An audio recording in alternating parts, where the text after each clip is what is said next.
My name is Rachel Mishenene. I'm an executive director with Right to Play for Canada programs here in Canada, and I'm based out of Thunder Bay on the traditional and customary lands of the Anishinaabe of Fort William First Nation. And I come from Mishkegawgaming First Nation, but also customarily adopted and a member of Admantoon First Nation. It's a pleasure to be here today. How would you describe the current approach to skills development and training in Canada's Indigenous communities and Northern communities? What is being done right, and what do you think can be done differently? Well, I know just looking at data as set up to the preparation for this interview, one of the things that I found is that there's an estimate of 350,000 Indigenous youth that will turn 15 between the years 2016 and 2026. So these are potential members of the workforce and future economy. And according to federal government, there's more than 70% of jobs created in the coming decade that will require post-secondary education. So it's really important when we focus on education as we move people through into the economy sectors. And Indigenous people, and particularly youth workers, must be afforded the chance to meaningfully participate in this prosperity as well. When it comes to Right to Play, one of the areas that we have embarked on is we have a partnership with Future Skills Center and the Chang School at Ryerson University. And through this funding that we've received from the Employment and Social Development Canada is to create opportunities for Indigenous community mentors that we work with through our programming, and to create a certification program in child and youth. So we're in the consultation stages of developing that, and I know that Ryerson and Chang have been working with Indigenous education stakeholders who are participating in the development of that resource and program and learning opportunities, so it's culturally applicable and relevant to the community mentors that we are working with who will be embarking on that. When I think about my own non-Indigenous perception of an Indigenous approach to education, the first thought that comes to mind is storytelling. Does that resonate with you as well? And is that something that you think could be perhaps adopted more broadly in Canada? And what value would that add to our education system, to skills training? Thank you. That's a great question. And one of the things that I think about in terms of Indigenous approaches to education is the importance of storytelling.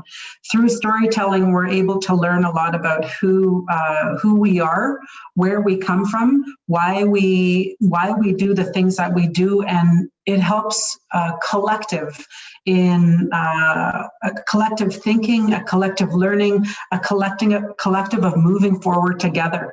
So when storytelling is applied, it brings in a multitude of knowledge. And I think that's the piece that we have to look at in terms of when we create anything in education, it has to be relevant to the people that we're serving, and it has to include them.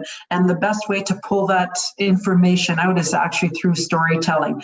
But before getting to storytelling, there has to be partnerships and relationships built with Indigenous peoples. Tell us a little bit more about the unique challenges and opportunities that exist in skills training and development for learners in remote and in northern communities from your point of view? Well, I think accessibility is probably one of the biggest areas that may pose as a challenge in many Indigenous communities.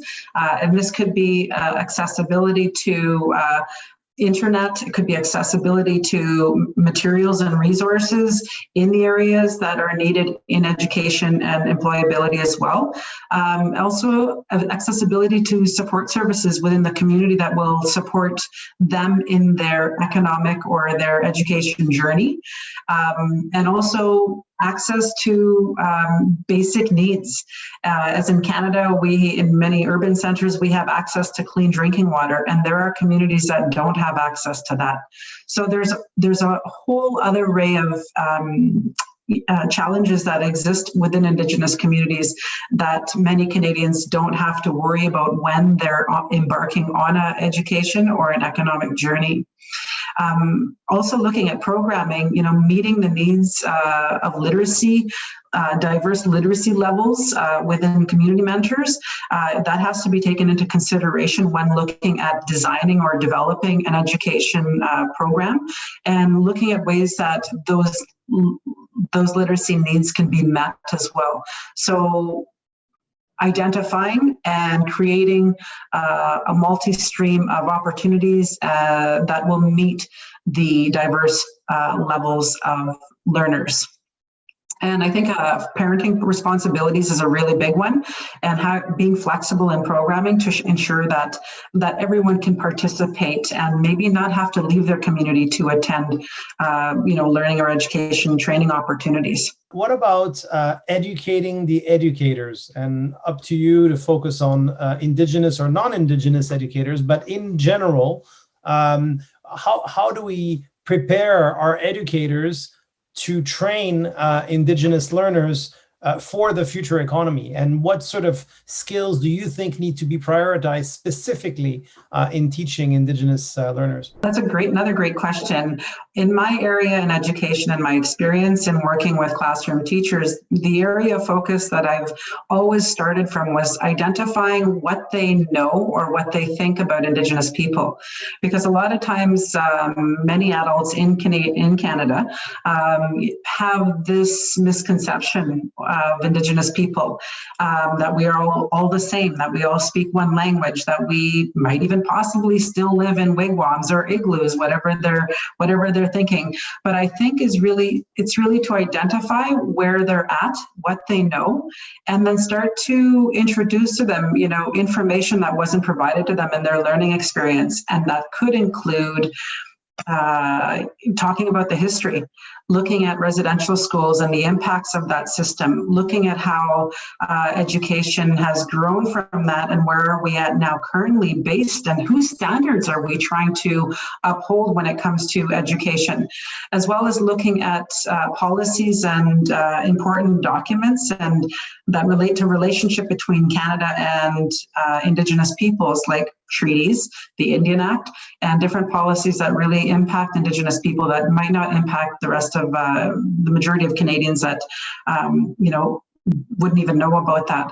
So education is really key to educator learning and understanding how those past and current relationships really impact the current realities of Indigenous people today, and looking at ways that we can change that thinking that we have been carrying, and looking at ways that we can be more inclusive and respectful and culturally providing culturally appropriate material in our education and instructional practices. If we were to put together just now in 2 minutes a sort of skills development strategy that is inclusive, culturally reflective, and let's say fit for purpose for Indigenous communities and workforces, considering the situation we're in right now in Canada and the world, and of course looking ahead towards the future economy, what would be some of the key tenets that you would put on that quick sort of napkin strategy? I think one of the areas would be to make it accessible for Indigenous people,